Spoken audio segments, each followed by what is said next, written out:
Hello guys, in this video I am going to show you how to enable shared ban info on the Twitch website, meaning that you can view and modify your sharing relationships and requests. But first I just want to mention, don't forget to subscribe to my channel because at 10,000 subscribers I am going to show you my whole YouTube revenue statistics and growth strategy, how to make money online. Now let's jump into it. First of all, open the website and click on this profile icon in the upper right corner, tap on channel, then scroll down and click on this button that you will find on the right side, customize channel, then tap on this settings button in the left side corner and in the left side column, and within the settings section you have the moderation subcategory, so tap on it.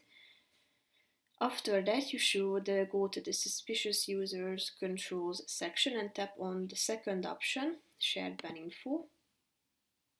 And here you can set the shared channels, you can set them to restricted or monitored, and here you will be able to find your pending requests.